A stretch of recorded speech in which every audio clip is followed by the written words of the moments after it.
I'm joined now by Pod Save America's Jon Favreau. Thanks for joining me. What's up, man?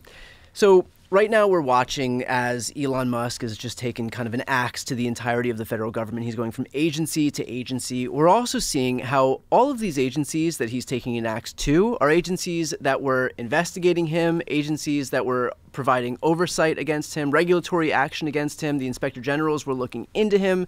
And so it's not just, while he'll present this as like some attack against waste, fraud, and abuse. In fact, Elon has derived some benefit every single step of the way. So to what extent do you think that Trump has political exposure by really offering a handout to the richest guy in the world, given that Elon is really the one that's benefiting the most from all of this? I think, and there's a bunch of polls out today, and they're consistent with polls from the last week or so, that Elon is unpopular. The idea of Elon having too much power in the federal government is something people believe to be true, or a majority of voters believe to be true, a majority of independents believe to be true. And they also, I think an echelon poll gave people two statements. Is Elon and Doge cutting waste, fraud, and abuse the right thing to do?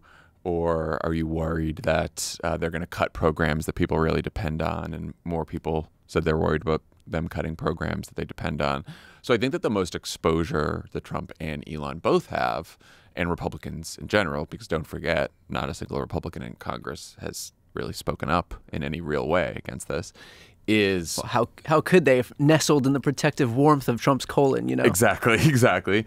And so if people see services cut, if people hear that safety is at risk, whether it's the people who are supposed to secure our nukes or the people who are working at the FAA to keep our planes in the sky, which is something I'm a one issue voter on that. That's right. If they see that, if they see a whole bunch of people fired for no reason, veterans who are manning a veterans crisis line, all this kind of stuff, then I think there's a lot of political exposure. And look, I don't know Elon's motivations, Trump's motivations. It's hard to get in their head.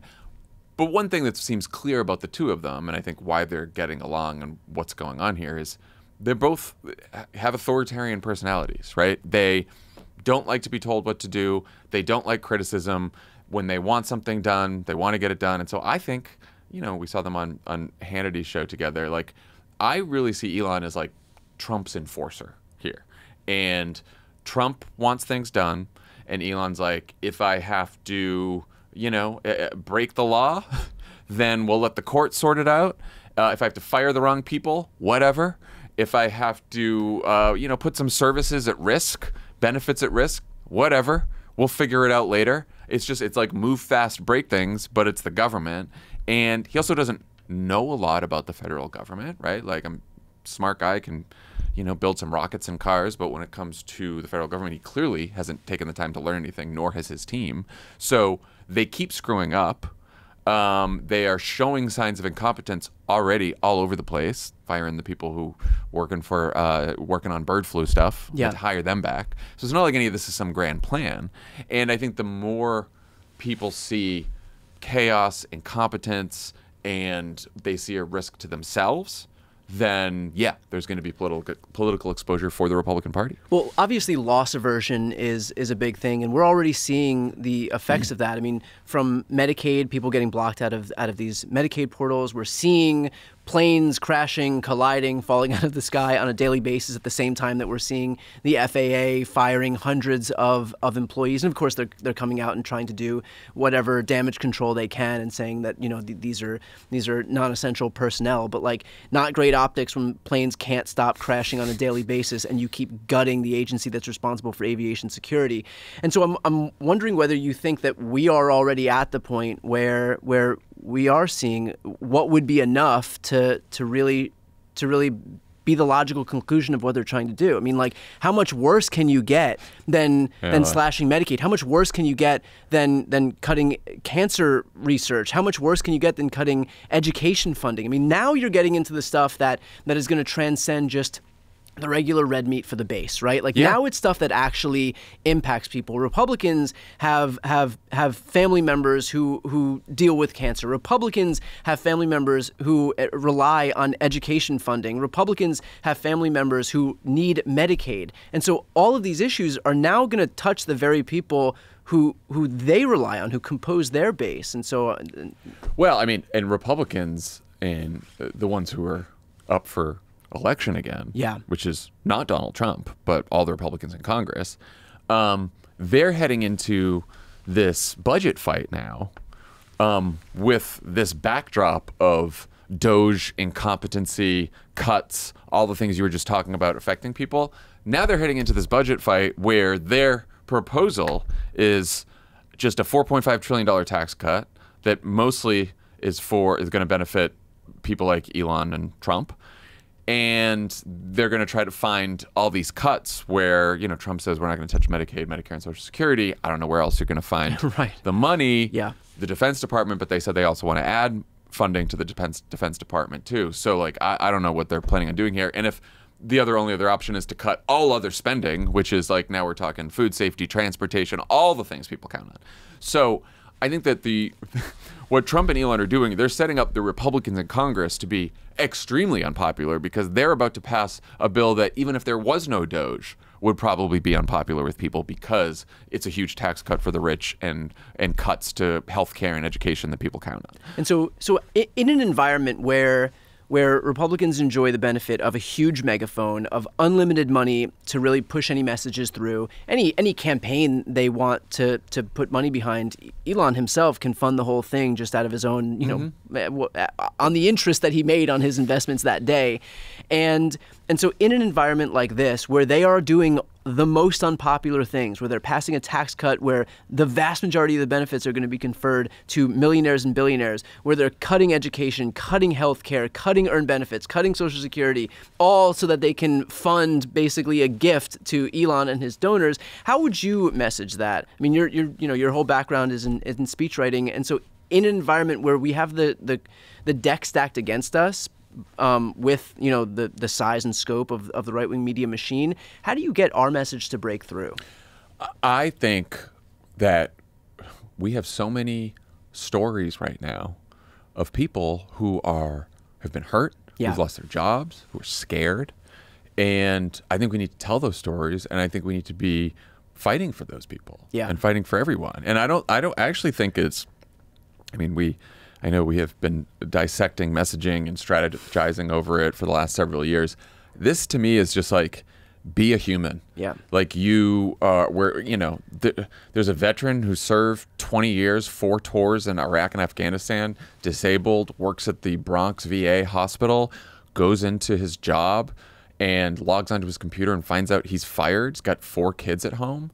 Like, what are we doing? Right. This is supposed to be like the big, evil, diabolical, like government waste. And like these are regular people who are, by the way, also Republicans who just work regular jobs that aren't just important so that people can feed their families, but that are beneficial to the country, that keep us safe, that make sure that our nukes, for example, are watched over, that make sure our food supply is safe. Like, I don't know. I mean, we're the Democrats. We think that our job is to fight for people who are paying taxes into the government so that they can have safe roads and safe skies, and that they can get government services when they need them, that there's going to be schools for their kids, that they're going to be able to retire and get their Social Security, and that they're going to be able to get health care when they need it.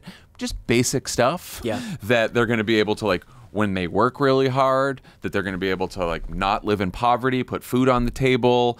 And we want to have a government that is on the side of those people, and not a government that is hollowed out so that people who don't need a tax cut, and some of them weren't even asking for it, can get more money from the government. I'm really glad that you said the point that we can just talk to regular people who this is all impacting, because I think we fall into this trap of wanting to talk about these issues in like a theoretical sense, and it's hard for people to really connect with that stuff because it's just part of like the political banter in the zeitgeist, right?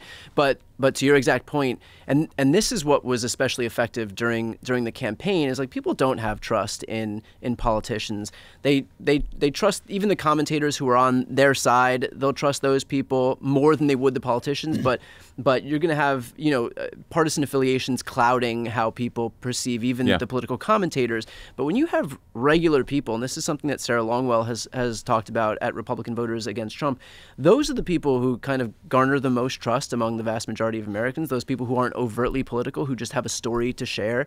And by the way, that was a strategy that Democrats leaned on ahead of 2018, those midterms, when really it was a referendum on trying to undo the ACA. Yeah. And when you can hear about the regular people across the country who that would impact, that's what really resonated. And of course, that election was a huge backlash against Trump and Republicans who were trying to strip Obamacare funding away and trying to do that repeal and replace. Even though there's nothing to replace it with, but really the benefits by virtue of making those people front and center really presented themselves in a way that we hadn't seen before. Yeah, and again, I really think at this point, I've seen a lot of Democrats and strategists and everyone else and pundits, like everyone's just overthinking everything. Like what I would say to a Democratic politician is like, just, go to the Washington Post, New York Times are doing some great reporting on this. Go read some of the stories from these people, and then walk away. Don't look at your phone. Don't talk to your advisors. How does it make you feel? How did reading about that story make you feel? And then go talk to people about that. And go tell people what you want to do about that. Now, we don't have a lot of options right now. We can make a lot of noise. We can start organizing in advance of elections. We can sue and fight in court, which Democrats are doing. They can talk about some of those fights. And they're being largely successful at temporary restraining orders and preliminary injunctions. Can slow things down in Congress as much as possible. Don't have a ton of power to do that, but we can be creative there. Creative in trying to communicate to people and get out in the country. I do think that I saw Beto O'Rourke tweet this today, but he was like, everyone should say they're going to go have town halls. And maybe you don't have all the answers for when you go to the town halls and people are like, what are you going to do about it? But I just think going out there, meeting people, listening to people, trying to get their ideas, we just need to start rebuilding the muscle of organizing. And yes, no one's perfect. And some of the Democratic politicians are too old for all of this and their stuff's not landing. I get that, right? Yeah. But at some point, we all got to come together and fight this. And some people are going to be good. Some people aren't going to be good. Some people are going to emerge as new leaders, hopefully. Some people aren't. But the most important thing right now is to start making these connections for people who are in an information environment where everything's just hitting them at once and be like, no. Let's focus on the actual people who are getting hurt by this. And forget about the we're trying to drive a wedge between Trump and Elon, all this stuff. Yeah. There's just Pfeiffer said this, Dan Pfeiffer said this the other couple weeks ago, and it's stuck with me ever since, is that Democrats are, we're reading the stage directions a lot. Yeah. And you can hear that in some of the messaging. It's he's using the Gulf of Mexico to distract you from. He wants to give his billionaire buddies a tax break, and it's it's a lot of talking about what we should be talking about instead of just talking about it. Just talk about it. Yeah, that's exactly right. And I do think that we just need to get in touch with your own feelings about this. Yeah. And go from there. I've noticed that too, is that there is a lot of and even I'm guilty of this. Me too. Where I'll say why isn't the media talking about this? And look at the asymmetry in the media. If this was happening, if we saw planes falling out of the sky under Pete Buttigieg, the right-wing media would be talking about this on an endless loop, and they would. But in a way, it kind of actually exacerbates our weakness, because it shows that these people are going to be yeah, you're right, and we don't fucking care. Right. That's our superpower. We are past the point of shame, and so you can say this, and we know full well that if the shoe was on the other foot, we would throw a stink about this for 72 straight hours, and with you, we're not going to say a word because we don't fucking care and deal with it. Yeah. And so instead of talking about how that asymmetry is frustrating, just instead the way I've thought about it is like, be the change you want to see, and instead talk about it and flood the zone with the fact that, you know, they would be saying if planes were falling out of the air under Pete Buttigieg, they would be talking about it over and over. So we talk about it over and over. Less complaining about the situation in which we find ourselves and more yelling at the people who are causing the problems. Right. And so I do want to talk about that for a minute, because I think you had a front row seat, unlike any other, by virtue of working with Barack Obama and seeing how the right-wing media ecosystem was like trained against him, was propped up in order to destroy everything that he did. And so with the Sean Duffy of it all, I mean, look, Trump came out and did all of these big actions with regard to aviation. He disbanded the aviation's Security Council. He fired the FAA administrator. He even released a statement on his website saying Donald J. Trump ends DEI madness and restores excellence and safety in federal aviation. And so that was him basically taking full ownership of everything that would happen henceforth in aviation, only to then watch, as we've seen planes collide and crash and fall out of the sky on a daily basis, that now you have Sean Duffy who's trying his level best to deflect blame any which way. And so how do you think about this, where they've put their stamp of ownership on everything, only to then say, actually, now that this bad stuff is happening, even after we've ended DEI, we're just going to go back and blame everything on Buttigieg and the Democrats, and it's always their fault. We can only take acceptance for successes, and we shoulder none of the blame. So on this one, I think that we have to offer people an alternative, and we have to be the alternative, right? And so our accusation is that Donald Trump and Elon Musk are like playing politics with air safety, right? And so if we want to be the opposition, then I think what we need to do is look at the actual facts and demand answers, right? And by that I mean there's an air traffic controller shortage, and there has been for some time. What are they going to do about it? They said that they didn't lay off anyone that was critical to air safety. Okay, fine. What does critical mean? Because you laid off maintenance people, technicians. Story of a guy another veteran who'd been working for years and years and years as part of a group that was also understaffed to help planes avoid new hazards like cranes and buildings. Like, why did you lay those people off? Elon Musk says he's going to like send in his SpaceX engineers. Great, I'm sure they can build rocket ships, but like now they're just going to run into the FAA. Like, what are you doing? Yeah. And I think it's not even necessarily because, like, look, is it Trump's fault that the planes were falling out of the sky? We have no idea. Probably not in most cases. But what is true is that our safety is at risk and has been at risk for some time because the FAA is understaffed and air traffic control in particular is understaffed.